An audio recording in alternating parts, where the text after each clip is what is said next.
mas eu quero ser instruído diretamente por ti. Eu quero te ver de perto, eu quero te conhecer de perto. Nós pulamos para a parte 15 agora, tá? Os ensinos fast food da graça. Nós estamos fazendo a leitura de Jó 42 e paramos aqui no verso 4. E diz aqui, Jó 42, 4. Então é necessário que você acompanhe, tá? A minha última fala para que você entenda. Escuta-me, pois, e eu falarei, e te perguntarei, e tu me ensinarás. Que maravilha, né? Agora, com um coração humilde a ouvir a Deus e conhecer a Deus, não ser direcionado só pelo que seus pais ensinou, Jó agora queria conhecer a Deus de perto. E ele disse, verso 5, com o ouvir dos meus ouvidos, prova de que ele aprendeu, a fidelidade que ele tinha, que se tornou religiosa, veio dos seus pais. Com o ouvir dos meus ouvidos, ouvi, veio dos seus pais, dos homens de Deus da antiguidade, mas ele não tinha tido uma experiência pessoal com o Criador. Ele vivia uma obediência ditada pelos ensinos dos antigos, dos seus pais. Com o ouvir dos meus ouvidos, ouvi, mas agora te veem os meus olhos, agora eu te conheço. Oh, que maravilha, né? Olha, dá um glória a Deus aí, amados. Glória a Deus, aleluias. Olha, agora os meus olhos te veem. Que Deus maravilhoso é esse? Que a princípio, essas pessoas que não leem a Bíblia corretamente, colocam Deus como um Satanás, como um maligno. Mas nós vemos agora, entendemos que esse Deus está querendo o bem, está querendo uma aproximação dele. Ele não quer sacrifício, como diz lá Miqueias 6,6. Vamos lá no livro de Miqueias 6,6. Miqueias 6,6. Miqueias 6,6. Vamos ver se eu acho aqui. Malaquias.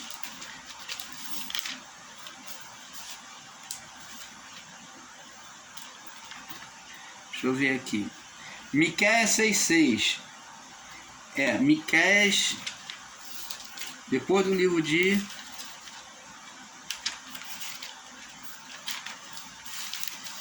Aqui, Miqueias 6,6. Diz assim: como me apresentarei ao Senhor? Como me apresentarei ao Senhor? Diz o profeta. Ele recebe de Deus essa palavra. Como me apresentarei ao Senhor? E me inclinarei perante ao Deus Altíssimo. Estarei perante, face a face, com o Deus Altíssimo, no mundo espiritual. Como que você se aproxima de Deus? Olha, apresentar-me-ei diante dele com holocausto. É Deus, a alegria de Deus é o sacrifício. Deus não tem prazer no holocausto. Com bezerros de 1 ano, que era o que se faziam no período da lei, com bezerro de 1 ano, agradar-se ao Senhor de milhares de carneiro, ou darei, ou 10.000 ribeiros de azeite. Deus não tem nada apego às coisas materiais. O nosso Criador não precisa disso. Darei o meu primogênito pela minha transgressão, o fruto do meu próprio ventre, que é o meu filho, pelo pecado da minha alma. Aí diz aqui, para que Deus venha aplacar a condenação. E diz aqui no verso 8: ele te declarou, ó homem, o que é bom, o que é perfeito diante de Deus. E o que é que o Senhor pede de ti? Somente senão que pratiques a justiça, que ames a benignidade e andes humildemente para com o teu Deus. Você está vendo? O que é necessário para se aproximar de Deus? Agora, Jó, ele aprendeu essa aproximação. Agora os meus olhos te veem. Ele teve uma aproximação diante do Criador. Então, amados, é isso que temos que entender. A verdade de Deus. Deus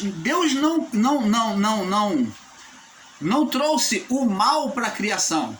Diferente do que nossos irmãos aí ensinam, Deus não trouxe, apesar do irmão Paulo estar aqui ensinando sobre a existência do ser espiritual Satanás, que é conhecido como diabo, mas não foi Deus que trouxe ele para a criação, como já ensinamos. Ele foi gerado a partir do quê? Dos desejos da mulher, junto com o homem. Os dois, então, na cumplicidade, geraram a primeira semente espiritual.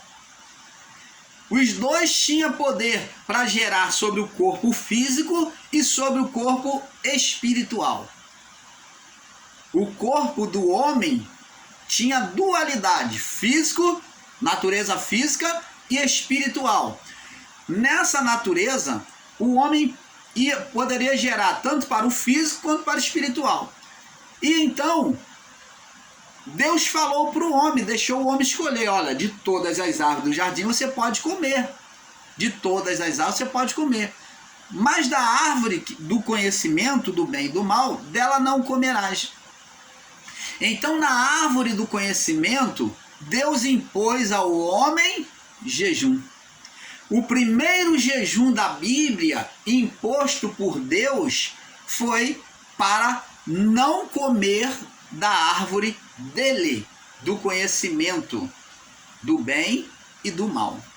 Então, nessa árvore, Deus falou, nessa árvore vocês vão ter que jejuar até o tempo que eu permitir. Da árvore do conhecimento, vocês vão ter que jejuar, vão jejuar, porque se vocês comerem dela, não jejuarem sobre ela, vocês vão morrer. Nós vemos aqui Deus colocando um jejum para o homem, mas o homem, ele não se sujeita ao jejum determinado por Deus, e ele vai e come, se torna carnal. Ele então gera, na cumplicidade de homem e mulher, eles geram a semente espiritual do mal. Essa semente nasce na mulher, e ela é compartilhada com o homem, cumplicidade, compartilhada com o homem, quando foi compartilhado com o responsável da criação, que foi Adão. Então, por meio de Adão, aquela glória que estava sobre ele, foi trazido o quê? Foi apagado a luz e trazido as trevas. Em outras palavras, virou o mundo de ponta cabeça, de cabeça abaixo. Então, as trevas passou a dominar. Você está entendendo, abençoados? Então, agora, vamos prosseguindo nesse entendimento. Então, amados, seria muito contraditório considerar que foi Deus que tocou na vida de Jó para destruir tudo e tirar-lhe a saúde. Apresentar um Deus com dualidade de manifestação contra Jó. E com um erro, um erro brutal, né? Apresentar Deus como Deus e como Satanás. Em Deuteronômio 28, do 1 ao 14, como já lemos, nos mostra que a obediência resultaria na manifestação da bondade de Deus. Ora, se o próprio Deus dá bom testemunho de Jó, como pode ele amaldiçoar aquilo que ele mesmo abençoou? Aí vamos mais uma vez lá no livro de 1 João, capítulo 5, 1 João, capítulo 5, e João vem confirmar essa palavra aqui, 1 João, capítulo 5, no verso 18. Sabemos que todo aquele que é nascido de Deus, que se sujeita a Deus, não peca. Mas o que de Deus é gerado, conserva-se a si mesmo. E o maligno não lhe toca. Por isso que o ser espiritual pediu legalidade, porque ele não tinha legalidade pela lei de Deus de tocar. Vê que ele é um acusador, ele vem acusar Jó e ele não encontra brecha, por isso que ele não pode tocar. Ele só podia tocar mediante a condenação da lei. Então, pela condenação da lei, era espaço para ele tocar. Então, é isso que temos que entender.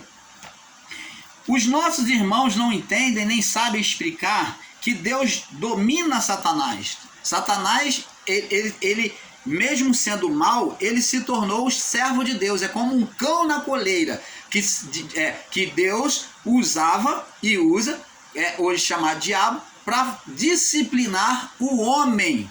Mas não que Deus tenha criado, que Deus usa ele para disciplinar o homem, usa. Mas ele estava usando para disciplinar Jó? E não, diretamente não, mas em parte sim. Porque por meio da acusação do ser espiritual, não foi Deus que chamou o ser espiritual, foi o ser espiritual, Satanás, que apareceu acusando a Jó. Então, Deus usou o mal, mesmo em acusação contra Jó, para poder trazer o quê? Uma afetividade de Jó para com eles, Jó para conhecê-lo mais de perto. Você está entendendo, amado? Então, nossos irmãos não entendem e nem sabem explicar que Deus domina Satanás, mas não criou Satanás. Satanás foi um anjo apagado a serviço de Deus para determinados propósitos. Nós vemos Satanás sendo usado por Deus para trazer morte a muitos, né? Vemos também o anjo da morte, né? Não se sabe dizer o anjo da morte. De repente, esse anjo da morte foi a permissividade, que é o próprio Satanás, a serviço de Deus. Ele se sujeitando à lei de Deus. Então, com um anjo apagado a serviço de Deus para determinado propósito. Alguns ensinam e dizem que Deus que levantou os inimigos,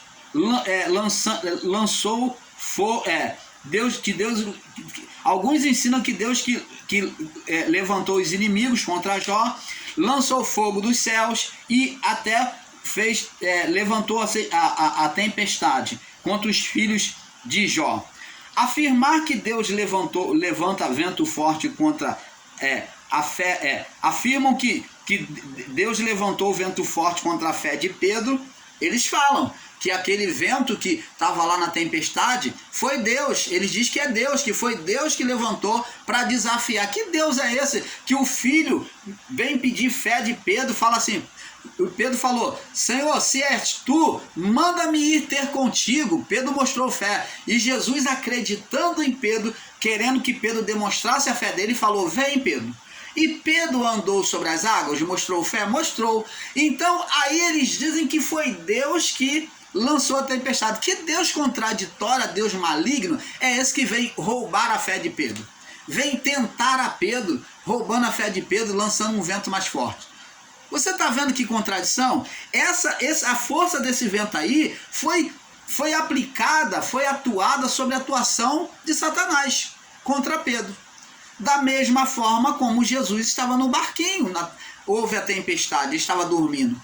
Então, aquele vento foi um vento originado, né, atuado sobre a força de Satanás, sobre os poderes de Satanás. Agora, amados, o único vendaval descrito na Bíblia, vamos ver aqui, o único vendaval descrito na Bíblia, formado por Deus, está aqui no livro de Jonas, capítulo 1, no verso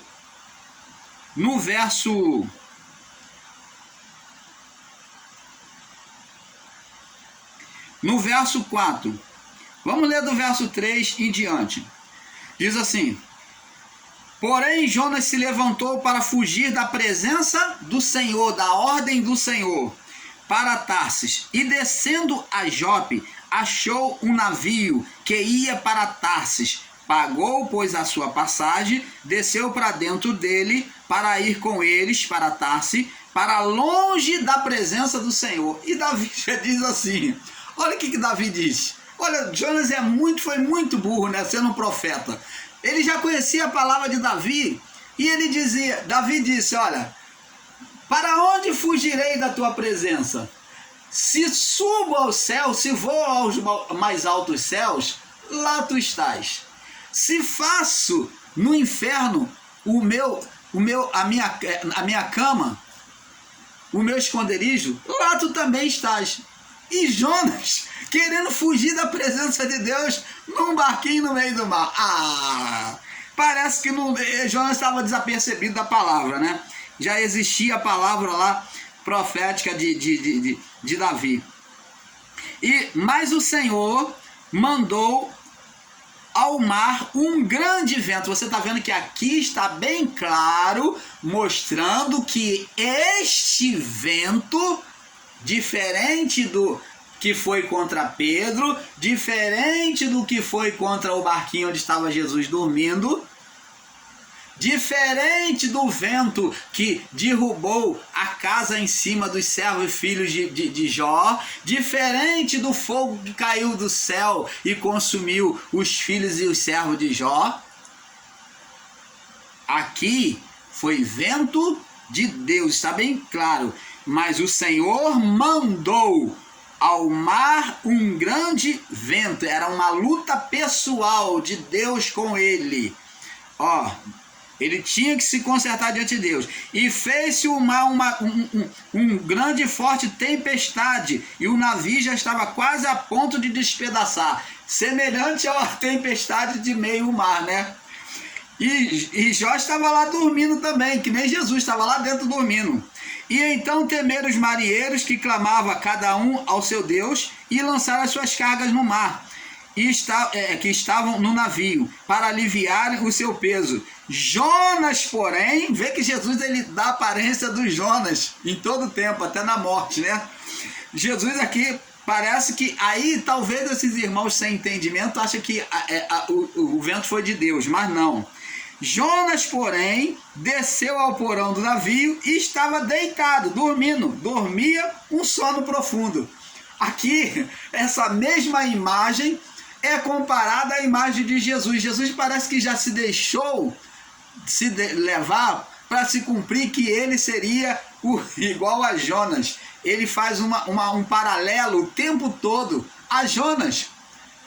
Agora no barco ele vem dormir e parece que uma imagem atrai a outra imagem e o ser espiritual lança, se imitando e se fazendo por Deus, tomando a posição de Deus. Aqui nós vemos que Satanás toma a posição agora querendo imitar a Deus, então ele faz o mesmo que foi feito com Jonas.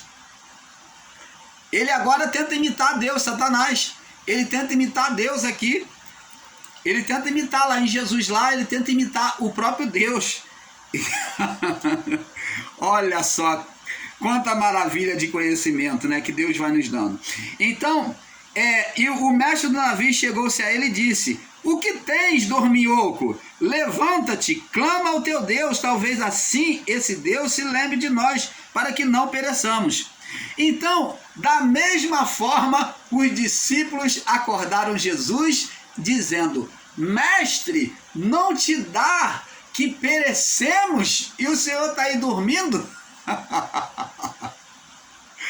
Um acontecimento bem paralelo, onde o ser espiritual querendo imitar Deus e os discípulos agem da mesma forma que os marinheiros lá. E cada um dizia ao seu companheiro: vinde, lancemos sorte para que saibamos porque causa nos sobreveio este mal. E lançaram a sorte e caiu sobre Jonas. Então, aqui eles lançaram a sorte para ter uma direção de Deus e saber por que estava acontecendo aquilo.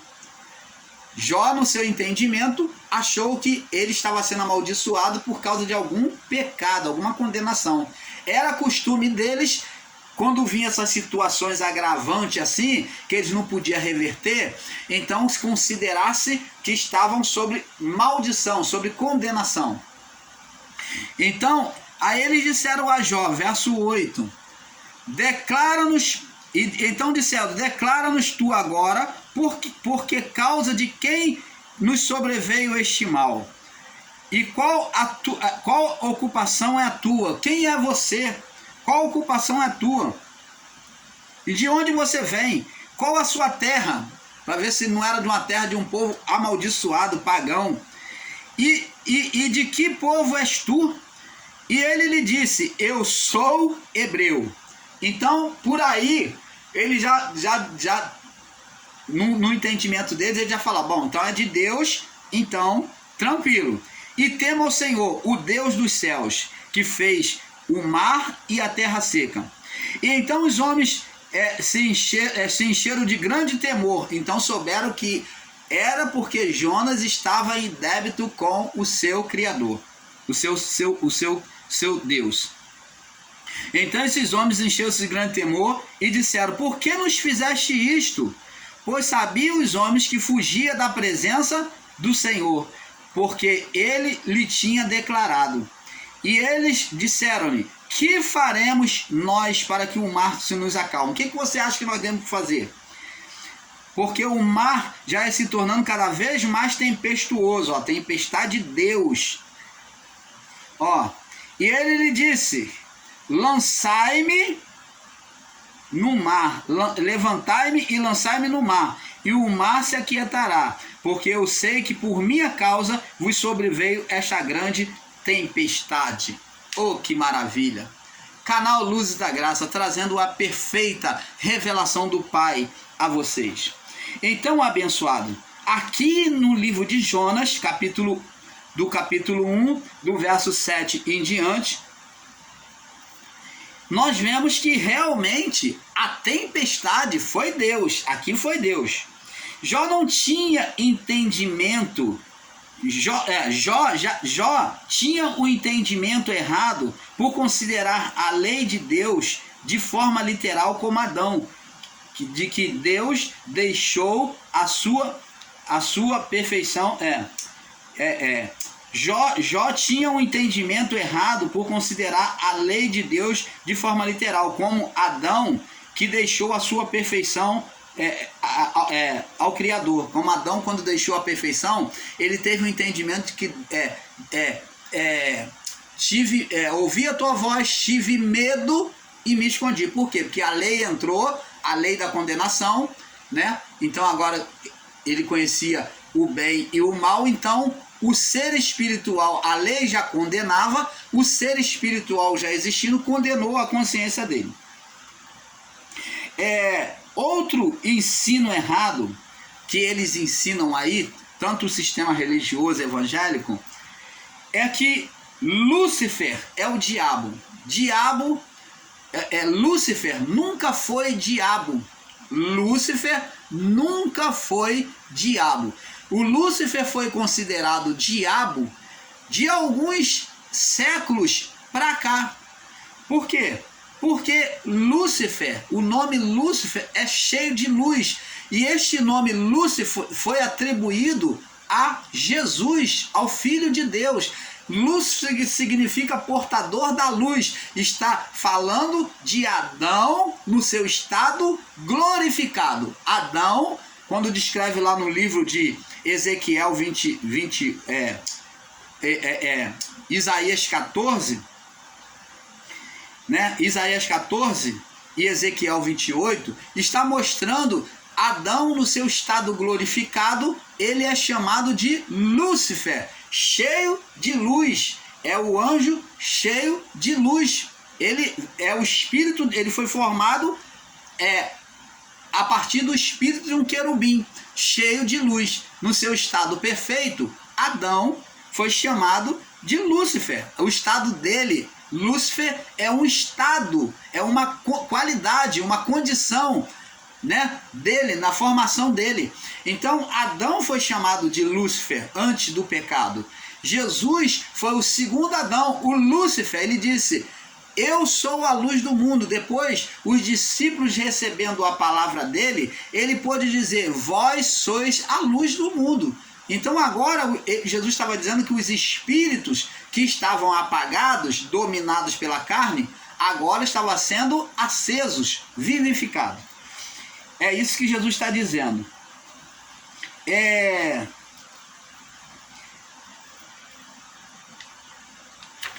Então, abençoados, agora nós vamos entrar num outro ponto dos ensinos fast food da graça.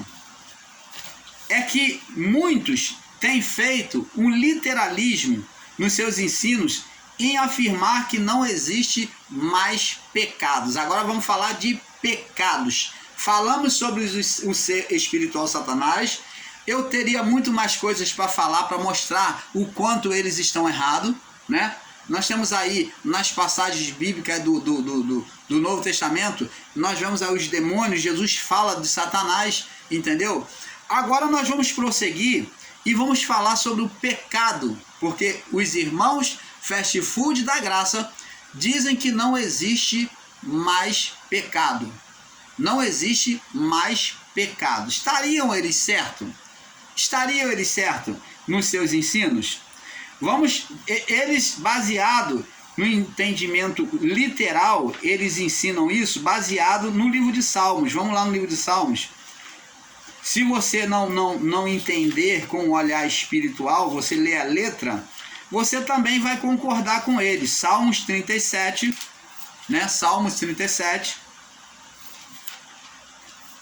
Vamos ver outro ensino fast food, que é come e engole, que eles têm aplicado às pessoas aí no sistema da graça.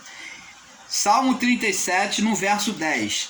Se você for ler no literal, você vai entender que realmente não existe mais pecado. Diz assim: ainda por um pouco, o ímpio não existirá. Olharás para o seu lugar e não aparecerá. Aí agora, preste atenção, aí ele diz, esses ensinadores da graça, olha a contradição deles.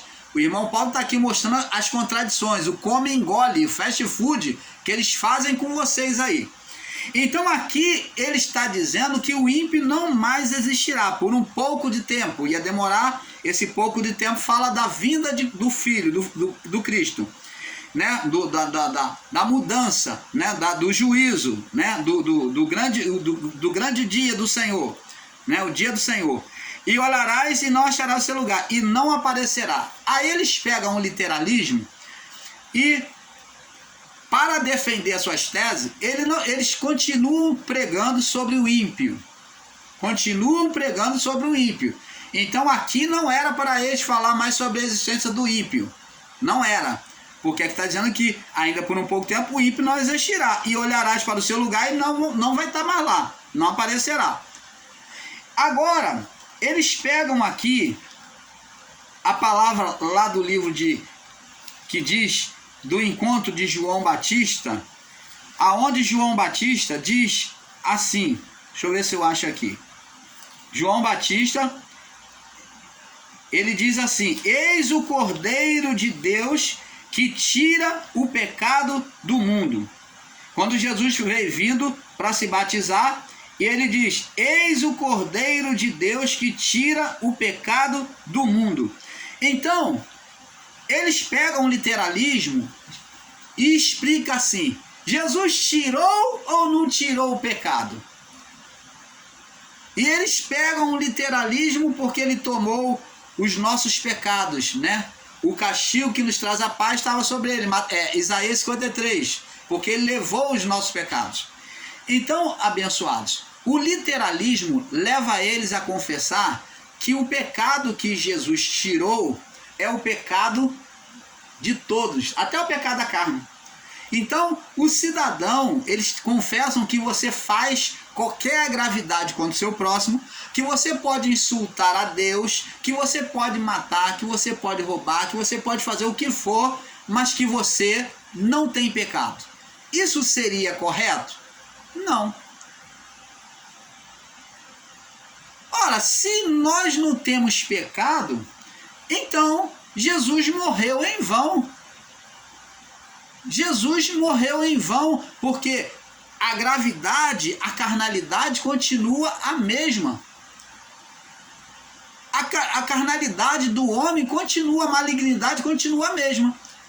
Mas qual o pecado que a palavra de Deus diz que ele levou os nossos pecados? Jesus diz, João diz: eis o Cordeiro de Deus que tira o pecado do mundo. E qual pecado é esse que João estava falando, que Isaías já tinha profetizado? Qual o pecado que seria retirado do mundo? A herança de pecado, adeano. que é justamente sobre a morte espiritual, a separação de Deus.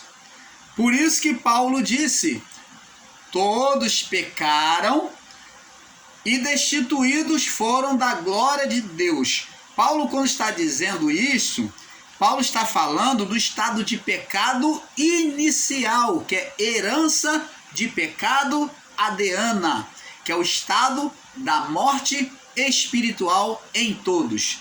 Então, abençoados, você vê aí que esses ensinos fast food da graça, eles não entendem. Outro fato que eles ensinam errado é que eles acham que o sacrifício de Cristo na cruz nos leva a um relaxamento, que Cristo já fez tudo, né? Ele já reparou tudo, que nós não precisamos fazer nada. Você não precisa orar, você não precisa jejuar, você não precisa se consagrar a Deus, se separar para Deus por meio de jejum e oração. Você não precisa mais fazer nada disso. Você não precisa usar mais o nome de Jesus. É isso que eles têm ensinado nos ensinos fast food, porque você não tem pecado. Então eles pregam uma mágica no evangelho em que você não precisa fazer nada. Mas vem cá, vamos ver. Mas e quanto às malignidades do homem? Para onde vai isso? Ah, não, Deus faz vista grossa, Deus não vê mais os seus pecados por causa de Cristo. Eles não entendem que a cruz de Cristo, o sacrifício no madeiro, foi apenas para expiar, afastar, arrancar a condenação de herança de pecado adeana, que vinha sobre todos, e agora por meio dele lançar as nossas vidas como nova semente, trazendo a semente dele, aonde a semente dele, não a semente da serpente, semeada, a semente da carne, mas agora a semente de Cristo dentro do nosso coração. Por isso que ele fala sobre a parábola do semeador. Então essa semente é a semente de Deus, semente de Cristo, que é semeada dentro de nós. E agora com essa semente, nós vamos nos tornar agora vivificados espirituais. Mas isso não nos dá liberdade de vivermos na carnalidade. Por isso que Paulo diz, aquele que está de pé, cuide para que não caia. Deus, ele fala de Deus, não, Paulo fala de Deus, naquilo que o homem semear, Paulo diz, naquilo que o homem semear, acho que é Gálatas 6, 5, 6, né? Ou 6, 5, naquilo que o homem